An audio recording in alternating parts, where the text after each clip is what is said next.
Hello children, we stopped the first audio of the lesson The Hack Driver, where Bill suggests to ask his wife to pack lunch for them so that he will get some money out of that also. We'll continue. I know that Bill's helpfulness to the young fellow from the city was not entirely a matter of brotherly love.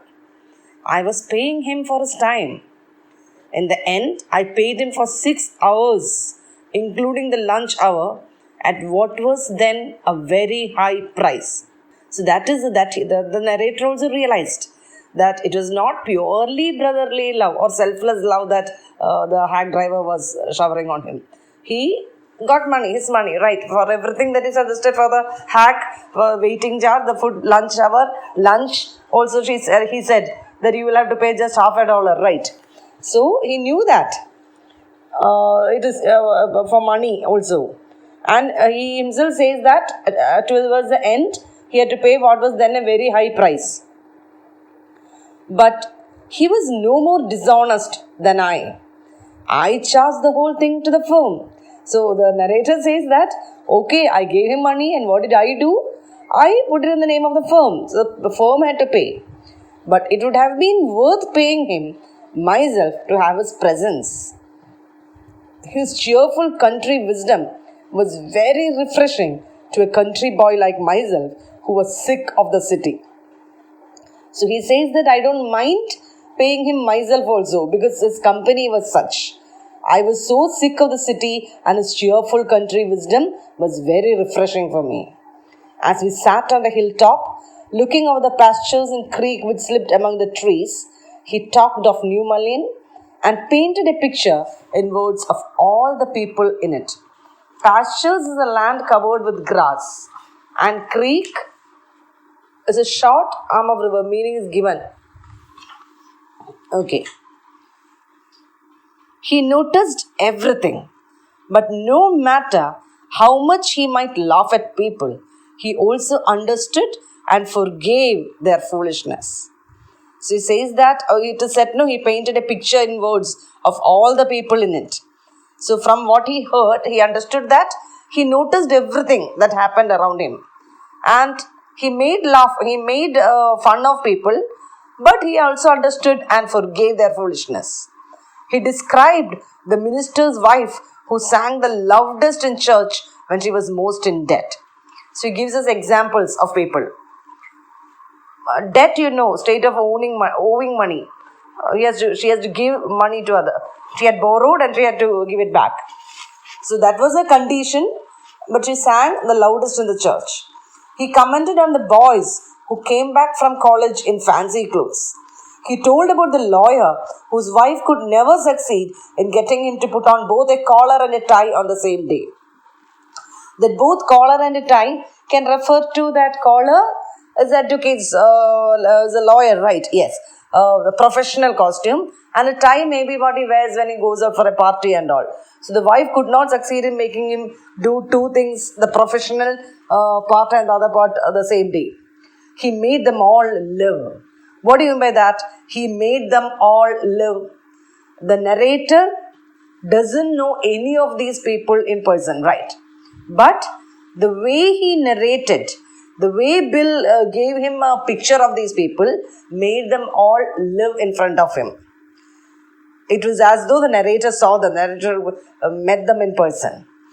On that day, I came to know New Mullion better than I did the city and love it better. Bill didn't know about colleges and cities, but he had traveled around a lot of the country and had a lot of jobs. From his adventures, he had brought back a philosophy of simplicity and laughter.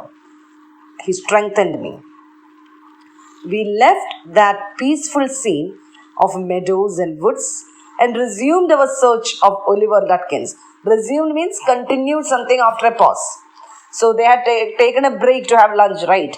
So after that, they started again their journey in search of Oliver Lutkins. We could not find him. At last, Bill cornered a friend of Lutkins and made him admit what he guessed. Oliver is gone out to his mother's farm, 3 miles north. We drove out there, laying plans. So they decided to go to Oliver's mother's house. I know Oliver's mother. She is a terror, Bill sighed.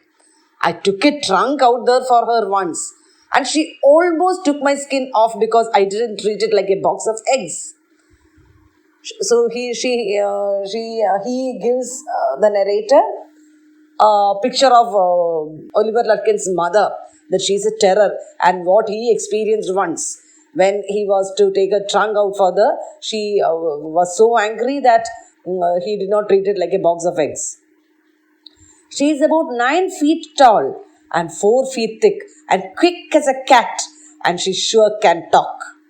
I will bet Oliver heard that somebody is chasing him and he has gone out there to hide behind his mother's skirts. So Bill tells the narrator, I am sure by this time Oliver has come to know that somebody is chasing him and he has gone to his mother. Well, we'll try her. But you would better let me do it, boy.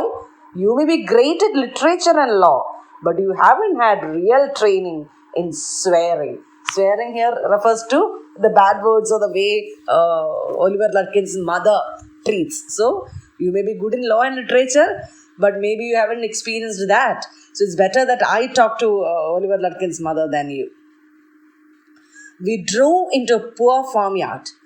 We were faced by an enormous and cheerful old woman. My guide bravely went up to her and said, Remember me? I'm Bill Magnuson, the carter and hackman. I want to find your son, Oliver. I don't know anything about Oliver, and I don't want to, she shouted. Now look here. We have had just about enough nonsense. This young man represents the court in the city, and we have a legal right to search all properties for this Oliver Lutkins. Bill made me sound very important, and the woman was impressed. So the way Bill introduced me, that this person is from the court in the city and all, the narrator also felt a bit important, and the woman also was impressed. She retired into the kitchen, and we followed. She seized an iron from the old-fashioned stove and marched on us shouting, You search all you want to, if you don't mind getting burnt first. She shouted and laughed at our frightened retreat. Retreat means withdrawal. We withdrew, seeing that she laughed. So you can, if you visualize, you'll understand, right? She said, okay, you search everywhere first, be ready to get burnt. Let's get out of here. She will murder us, Bill whispered. Outside, he said, Did you see her smile? She was laughing at us. I agreed that it was pretty disrespectful treatment. We did, however, search the house. Since it was only 1 story high, Bill went round it, peering in at all the windows. We examined the barn and stable. Barn is a large farm building for storing grains. We were reasonably certain that Lutkins was not there. It was nearly time for me to catch the afternoon train. Bill drove me to the station. On the way to the city, I worried very little over my failure to find Lutkins. I was too busy thinking about Bill Magnuson. Really, I considered returning to New Mullion to practice law if I had found Bill so If I had found Bill so deep and richly human, might I not grow to love Fritz and Gustav and 100 other slow-spoken, simple, wise neighbors? I pictured an honest and happy life beyond the strict limits of universities and law firms. I was excited. I had found a treasure. I had discovered a new way of life. So actually, he did not succeed in his purpose, right? He couldn't find Oliver Lutkins to serve the summons, but he was not bothered about it at all. He did not worry about it. All he thought about in his return journey was Bill Magnuson. That one person, if he has impressed me so much, he thinks that how will the other people be here? So why can't I come here and start practicing law here? But if I did not think much about Lutkins, the office did. So when he came back to his office, he says that I did not think much about Lutkins, but my office did. I found them all upset. Next morning, the case was coming up in the court, and they had to have Lutkins. I was a shameful, useless fool. That morning, my promising legal career almost came to an end before it had begun. So that was what he faced. It was almost end because he was sent with a purpose, very important, but he did not succeed in that. The chief almost murdered me. He hinted that I might do well at digging ditches. I was ordered back to New Mullion, and with me went a man who had worked with Lutkins. I was rather sorry because it would prevent my loafing all over again with Bill. So that shows that he didn't mind going back to New Mullion, right?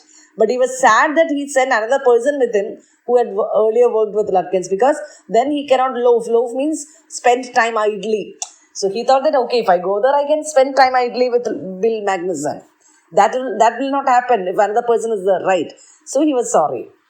When the train arrived at New Mullion, Bill was on the station platform near his cart. Strangely enough, that old tigress, Lutkins' mother, was there, talking and laughing with Bill, not quarreling at all. So from the train they could see Bill standing at the station.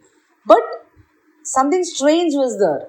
That old tigress, who was Lutkins' mother, she was talking and laughing with him, not in a quarreling mood at all.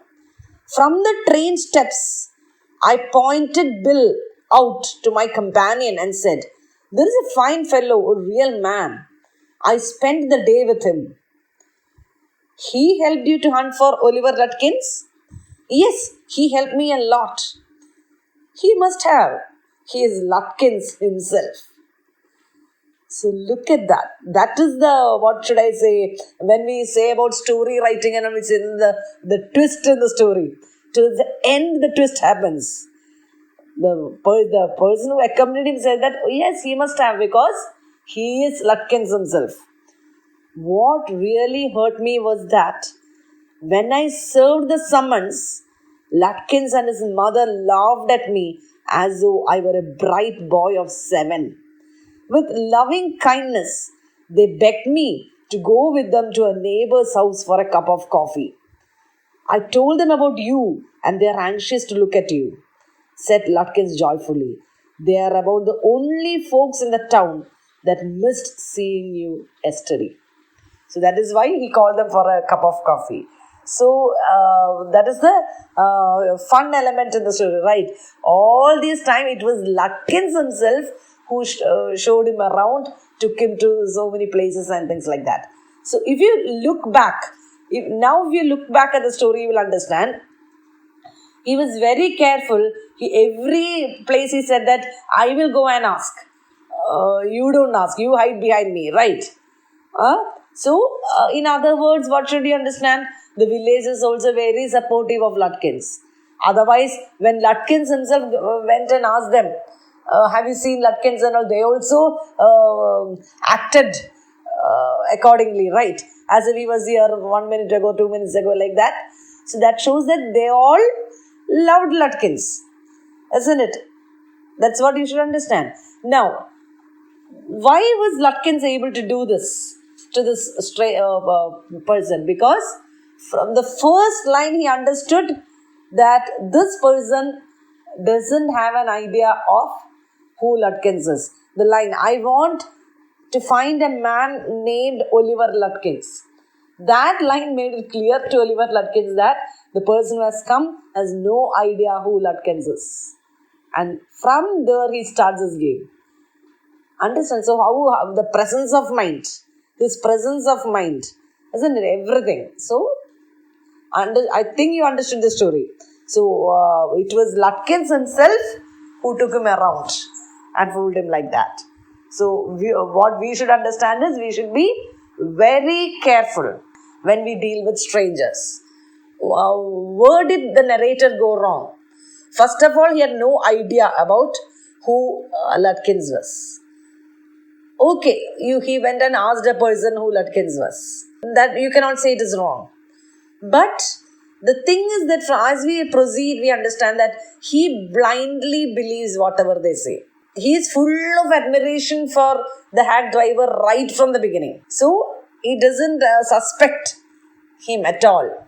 Otherwise, you can think, why is this person so much interested? He says no. Now it is his duty to help me out. So there and all, you can think why this person is too keen on helping me. And another mistake that he made was he didn't go in and ask.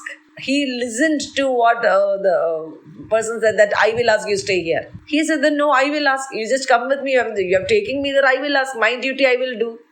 So these things we should also learn. We should not trust anybody blindly. Hope you understood the lesson. Thank you, children.